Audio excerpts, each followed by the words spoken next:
النهاردة معانا حاجة حلوة جدا كلنا بنحبها. العيش باللحم جميل جدا. العيش المخبوز شايفين باللحم جميل جدا. الحواوشي الاسكندراني بطريقة حلوة، طعمه رهيب، ريحته ملت البيت كلها، بتجنن بجد، حلو جدا. لما بنحبه نشوف في الشارع بنحبه جدا لكن في البيت انضف واحلى بلحمة بلدي وجميل. النهاردة هنعمل حاجة حلوة جدا، حاجة جميلة بنحبها كلنا، الحواوشي بالعيش البلدي المخبوز، العيش العجين. احنا هنعجن العجين ونعمل العيش البلدي المخبوز بالعجين ونعمله حواوشي ونحشيه باللحمة، نعمله حواوشي اللي هو الحواوشي الاسكندراني. كيلو دقيق، وهنحط معلقة سكر. عايزة تحطي معلقة كبيرة حطي، انا هحط معلقة صغيرة سكر. هحط نص معلقة ملح او معلقة صغيرة ملح، وباكو خميرة بيرة فورية، باكو خميرة بيرة فورية. وهنعجن وكوباية لبن دافية، وهنعجن وبكوباية مية دافية، وهنعمل العجينة بتاعتنا وهنشوف مقدارها وهنعجنها مع بعض. العيش الحواوشي جميل جدا بنحبه، الاسكندراني اللي هو بالعيش المخبوز الجميل جدا، اللي احنا هنعمل له البلدي المخبوز في اللحم. يعني هيبقى العجين وهنحشيه لحم، وهيبقى الرغيف البلدي الجميل وجواه اللحم هيستوي بيه في الفرن. مش هنعمله النهاردة في العيش الجاهز البلدي بتاعنا اللي جاي من الفرن، لا احنا هنعمل العجين الرغيف ونحشيه اللحمة. هنشوف مع بعض الحاجة الحلوة اللي نعملها. ومعانا ملعقة كبيرة سكر، معلقة صغيرة ملح، باكو خميرة بيرة. هنخلط كل المكونات الجافة كلها مع بعض. خلطنا المكونات الجافة كلها مع بعض، هنبدأ نحط كوباية مية دافية. هنعجن النهاردة بكوباية لبن والباقي مية، وهنحط كوباية لبن، كوباية لبن دافي. هنعجن النهاردة بالكوباية لبن والباقي مية. عايزين نعمل عجينة طرية حلوة جدا كده، عارفين عجينة الزلابية تبقى طرية وجميلة، بتاخد تدي معاكي كده. هنعملها شبهها كده، وهنحط كوباية مية دافية. نعمل المية شوية بشوية عشان الدقيق ما نحتاجش دقيق، او نخلي ممكن كوباية دقيق بره او نص كوباية دقيق بره للظروف الخبز. ندعك فيها شوية كتير، نعجن فيها قصدي شوية كتير. العجن كويس قوي يخليها معايا حلوة. كل ما تعوز مية، خدت مني كوباية لبن وخدت مني كوبايتين مية دافية، ولسه بنلم فيها العجينة بس بوريكم هي ملزقة، واحنا عايزينها اخف شوية كمان. هنحط كمان نرش عليه شوية مية بسيطة كل شوية ونخبز ونعجن. عارفين عاملة زي العجينة بتاعت العيش الشمسي. شايفين تبقى شايفين تبقى ازاي؟ اهي كده. شايفين سهلة خالص، تبقى طرية وسهلة وملزقة وخفيفة. هنبدأ نلم العجينة كلها من تحت كل شوية اهي. شايفين سهلة وطرية اهي. هنديها بقى مية تاني. شايفين عامل زي سامعين صوت العجين؟ عامل زي العيش الشمسي. خفيناه بالمية اهو شوية، تبقى سهلة اهو. بس حبيت اوريكم العجينة، شايفين خفيفة ازاي. ونبدأ نلمها كلها كويس. شايفين يا حبايبي اهي، لمينا العجينة بقت جميلة جدا. شايفين مطاطية وجميلة، عاملة زي ايه، زي عجينة العيش الشمسي كده، سهلة وطرية. هنبدأ نحط بقى الزيت.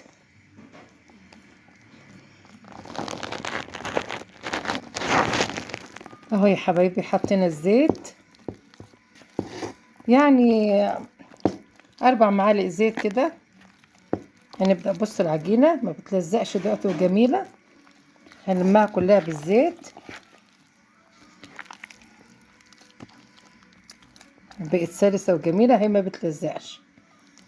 بس نشطف ايدنا عشان هي ما تلزقش في ايدنا، هنسيبها ترتاح شوية. هنغطيها ترتاح شوية عبال ما نجهز اللحمة بتاعتنا.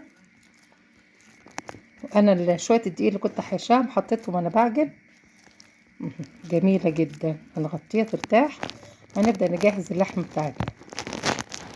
علشان خلطة اللحمة معانا 4 فلفلات وطماطميتين كده، وهنبشرهم بشر حلو عشان يبقى ناعم. وهنبدأ نحط اللحمة بتاعتنا ونتبلها. بصلتين كبار عشان معانا نص كيلو لحمة، هنحط بصلتين و4 فلفل و2 طماطم، وهنبشرهم بشر ناعم حلو قوي.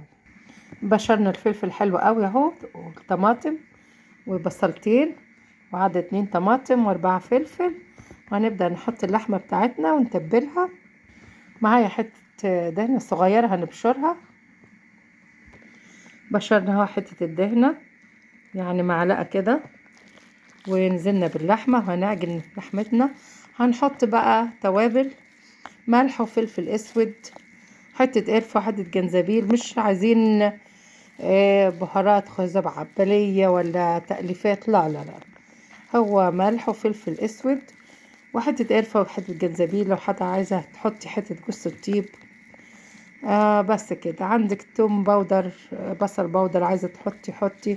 انا هحط ملح فلفل اسود وحتة قرفة وحتة جنزبيل وخلاص. ما عنديش حتى بهارات ولا اي حاجة، مش بستعملها، بطلت. هو ملح وفلفل اسود، قرفة وجنزبيل، ولو توم باودر، او لو عندك عايزة تحطي خلطة حواوشي براحتك. يلا هنعجنها ونشوف. اهو يا حبايبي، وهنعجن حلو قوي اللحمة، تبلناها حلو. هنعجن اللحمة بتاعتنا حلو. عجنت اللحمة حلو قوي اكنها كفتة. لو عايزة تحطي معلقتين بس بقسماط تلميها ماشي. وعملتها كورة اهي على كل رغيف اهي، وضربتها كور. وعملت رغيف هنا اهو حشيته باللحمة، بس هوريك واحد تاني اهو. جبت العجينة اهي، ديتي باللحمة بهديت الدنيا اهو. خدت عجينة من البولة، وهحط فيها كرة اللحمة اهي، كرة اللحمة. وهجيب عليها العجينة كده اوكي اهي اهي. طبعا دهنا الستانلس، الحوض الستانلس دهناه ايه زيت اهو اهو. وحطيت معلقتين زيت برضو على اللحمة بعد ما عجنتها، وهي بالكور اهي عملتها كده. هبدأ ايه ابطط الرغيف كده باللحمة اهو. الحواوشي الاسكندراني اللي هو بالعجين، شايفين جميل جدا. حطينا كرة اللحمة، هنبدأ نبططها كده اهو. جميل جدا جميل جدا. بس التليفون عايز يتشحن. يلا، وعملنا واحد تاني اهو، وهنكمل الباقيين زي الفل اهو كده اهو. الرغيف فردينه بس نفسح. انت لو عايزه تعمليها على النار طاسه مظبوطه وتعمليها في الطاسه، تدهنيها زيت وعلى قد الطاسه وتظبطي العجينه اهي، تنقليها وتعمليها. لو حاجة فتحت اهي حتة عجين من هنا وتظبطيها اهي اهي كده.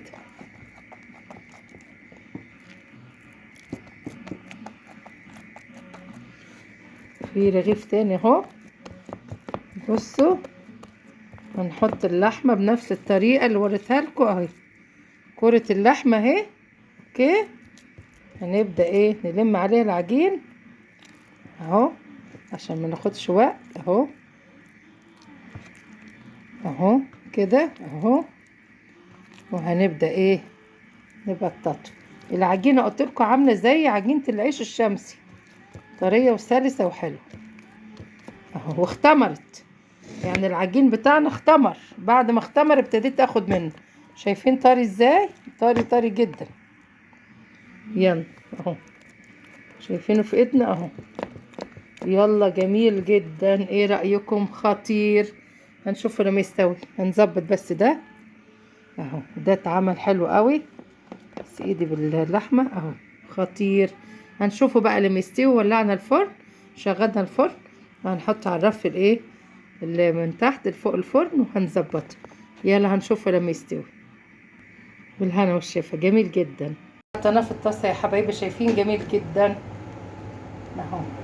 كنا معليين بس شوية الاول وبعدين ابتدينا ايه نوطي، يعني دقيقة بس عالي، وبعدين ابتدينا وطينا نص وطية وسايبينه يستوي اهو. جميل جدا يا حبايبي. استوى بطريقة جميلة جدا في الطاسة بتاعتنا. بصوا اهو استوى وقلبته. شايفين مستوي جميل خطير في الطاسة على النار اهو. جميل جدا رهيب. وسوينا الباقي في الفرن. جميل جدا خطير. شايفين جميل جدا خطير بجد. شايفين واللحمة وخطير رهيب اهو. جميل جدا جدا جدا رهيب. الحواوشي اهو الاسكندراني جميل. عامل كمية حلوة جدا. نص كيلو عمل كمية حلوة خالص. غير عملنا كمان عيش بلدي 3 رغيفة كبار عيش بلدي حشيناهم. شايفين جميل اوي الاسكندراني اهو. واللحمة مستوية وجميلة شايفين اللذاذة. جميل جدا. جربوه حلو اوي. عجينة ناجحة واللحمة استوت وجميل جدا. وفي الطاسة حلو قوي اهو زي ما قلنا. وفي الفرن حلو جدا. بالهنا والشفا. اكلات ميرا. لو عجبكم الفيديو متنسونيش في اللايك والشير والسبسكرايب. كل سنة وانتم طيبين وسلام.